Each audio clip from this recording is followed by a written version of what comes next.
Hey everybody, I am so excited to be your keynote speaker. So thank you for taking a few minutes out of your schedule just to come and listen to this part of the presentation. Now, it's going to be important that you hear this next story because the format that Jesse and I are going to explore will build upon this video. The first concept we are going to be talking about revolves around mindset to mindsight.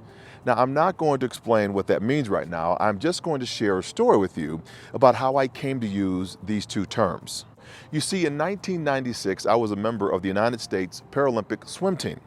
I was at the natatorium at Georgia Tech in Georgia, in the state of Georgia, and I was getting out of the pool, and my wife was there. My wife, Alice, she was very pregnant with our daughter, Ashley.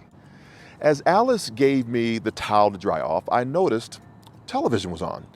The television was playing a sporting event over at the track and field stadium, and on the screen was an above-the-knee amputee who was at the head of the long jump runway.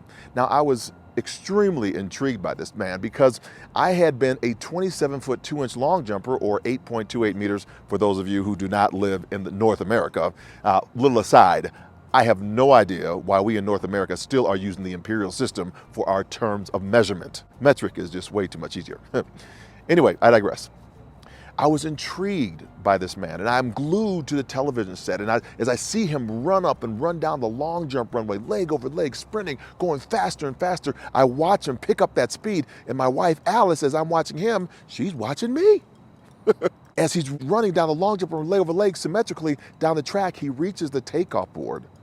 He leaps into the air, and at the height of his flight, his artificial leg flies off.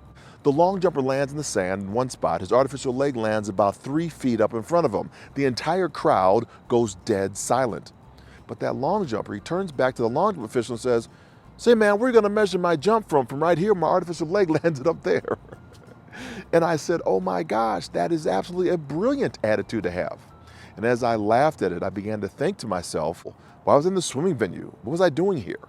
I had been a track and field athlete all of my life. I had earned 4 All-American honors while competing for the University of Arkansas. I twice went to the Olympic trials in 3 different sports: the long jump, the high hurdles, and then eventually the intermediate hurdles, the 400-meter intermediate hurdles. I knew I wanted to run again. This man was on the long jump runway showing me that it was possible. Remember, I told you Alice was looking at me as I was looking at the long jumper? So she already saw in my eyes. She knew that look. She looked into my eyes. She knew that it was go time for another 4 years on down the road. And I was already in Sydney, Australia, preparing or trying to figure out how I'm going to get there. And I was nowhere near that pool in Atlanta, Georgia any longer. I was watching, as I was watching this long jumper.